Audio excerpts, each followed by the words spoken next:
Welcome to the Learning Pines YouTube. We hope this video helps. In this video, I will explain how to fix the 279 error code.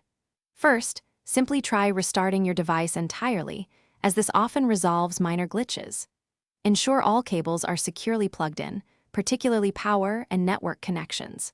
Sometimes, a quick, complete power cycle of your device is all it takes to clear temporary issues and restore normal functionality.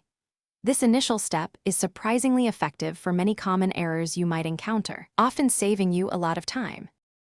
A stable internet connection is crucial for resolving this error.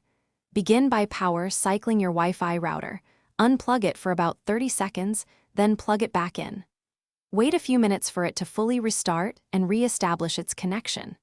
After that, test your internet speed, ensuring it meets the recommended minimum for your applications, typically around 25 megabits per second download. A slow or intermittent connection can definitely trigger this specific problem. Next, let's ensure your device's software is current. Outdated operating systems or application versions can sometimes cause compatibility issues. Visit your device's settings to check for and install any available updates. Also, clear your application's cache, which stores temporary data. This can free up space and resolve performance problems.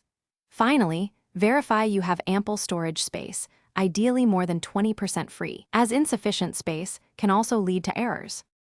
If basic steps haven't worked, consider advanced network adjustments.